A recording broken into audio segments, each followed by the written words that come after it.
Hey, awesome! 5's my lucky number. You want answers! I want the truth! You can't handle the truth! Hey there, hi there, ho there, Andrew here with the 5th installment of the Scare Actor Q&As. And if you haven't seen any of the previous Q&As, go ahead, click the link above my head. And if you have a question that you haven't seen in any of the previous Q&As, or this one as well, go ahead, leave a comment down below, and I will add it to a future video. But now, let's get into some of the questions. The first question is a pretty popular one that repeats, so here are some people that asked the question.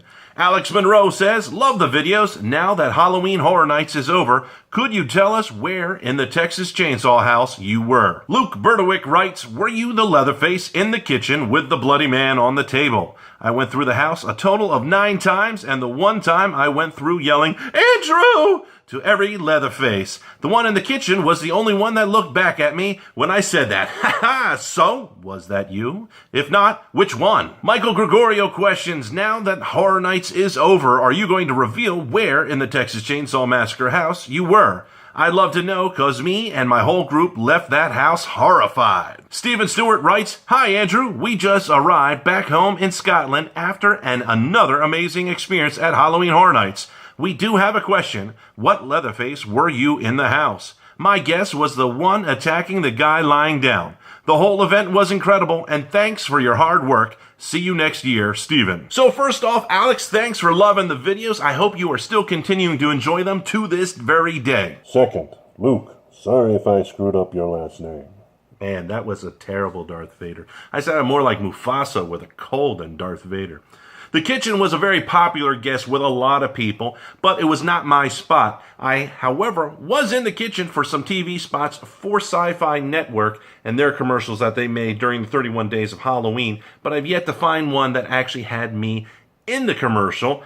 This one, however, was of John, a very cool guy, but the scare actors that were in the kitchen were great guys by the name of Ray and Kyle. Ray, who was cutting up Alex playing Kirk, was on my cast, so he would tell me about someone calling out Andrew whenever they went by. Side note, Kyle and I were actually each other's tag-outs and run Blood, Sweat, and Fear during Halloween Horror Nights number 25. Look at him, there he goes. And to Michael, I am glad that the whole gang that you were with was absolutely terrified. I like to think that the cast was pretty intimidating, as here is the picture of the cast. Not the entire cast. Not everybody was able to make this photo, but it's the majority of them. Gee, do you know who I am? Could it be the guy with the lightning bolt on his shirt? Hey, Andrew, why don't you go ahead and get a different shirt once in a while? It's called branding. That's what I do. And Steven, the same thing that I said to Luke, but I have to say, I think it is very cool that you went to Halloween Horror Nights all the way from Scotland. And thank you for the kind words that you've said about the event and also about me. So exactly where was I during the event? Well, to be honest, I was in a few spots due to weather, but my true spot was outside, which was considered the Killing Franklin scene.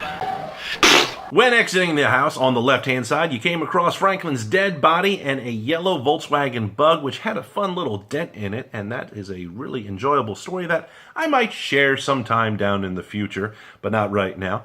I was the Leatherface that actually came out between the dead body of Franklin and the yellow Bug, and I would swing my chainsaw one last time to get a scare out of you. Which leads me into the next question that was not asked once, not twice, but 3 times by Kylie is on fire, and I'm going to just go ahead and mush all of those questions together to paraphrase this.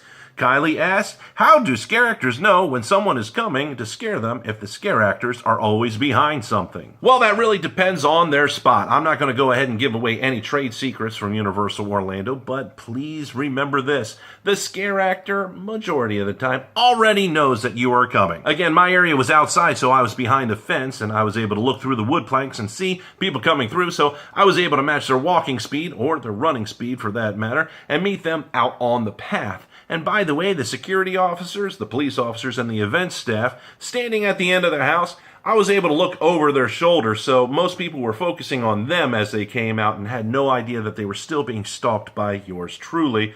And I gotta say, these guys and gals, the officers and the staff that work there, they absolutely loved watching everybody get scared. I actually think people requested to work at our house. It was that good. Here is another multiple question, first asked by Kevin Ahlers. I don't know if I'm saying your last name right or not, Kev. I've spoken to you, well, communicated with you numerous times online, but I have no idea if I'm saying that right. So, in the meantime, I'm going to just pretend that your name is Ahlers. And this question was also asked by Efrain Garza, who questioned, have you ever had to break character because someone started crying, or even worse, passed out? As Leatherface, no, I never broke character. I did smile and chuckle to myself many times over, but when you're wearing somebody else's face, nobody can tell. So I kind of enjoyed the fact that I was able to do that as I was going back and resetting my scare. However, as Herman Blitzkrieg, yes, one time I did break character. There was a woman, you could allegedly say alcohol might have been involved, but she decided to run past me, and that made sense, I guess, to her because the house was called Run.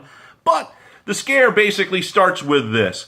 She came into the Blitzkrieg Brothers room, which, if you haven't been into the room, it was a horse-shaped, horse shape? How about a horseshoe-shaped? A horse shape would be really wacky. A horseshoe-shaped room, and basically you come in and you walk around a catwalk. We were down one Blitzkrieg brother that night, and when I say we, I mean the person that I worked with the entire event, an awesome guy by the name of Brandon. We were down one person, so that meant that Brandon went from the floor scare to the catwalk scare, and when this girl came in, basically Brandon goes ahead and points right at her and looks at her and doesn't say a word, and just keeps looking at her and just follows her the entire way around. Not doing anything, just giving a stern look and pointing at her the whole time.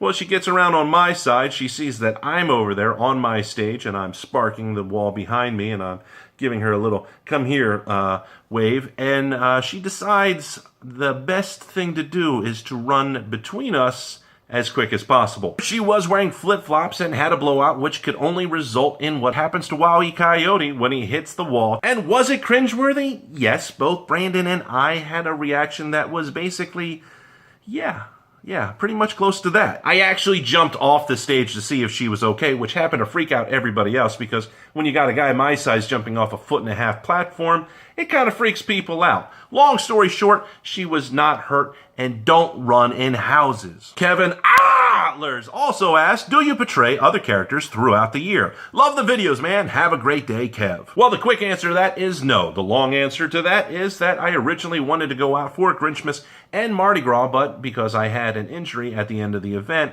I was not able to audition for either one of those since the auditions for those events happen right at Halloween Horror Nights. And the last question of the video goes to James Bowen, who asked, do any scare actors keep in touch with each other during the off-season of the event? Like, for instance, do you keep in touch with your Run and Texas Chainsaw Massacre alumni? So the answer to that is yes, we do have secret groups that are on social media that we converse back and forth.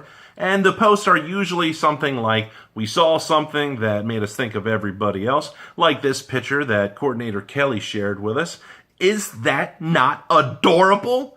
Or we also do things like meet up at the park, or we go and watch a movie together, things along those lines. So, if you like the video, go ahead and tap that like button, and if you want to help me out even more, share this video with all your friends in all forms of social media, and if you got a question, go ahead, leave a comment down below. I will put it into a future video. Don't forget to subscribe so you get notified the moment I upload, and I will see you in the next video.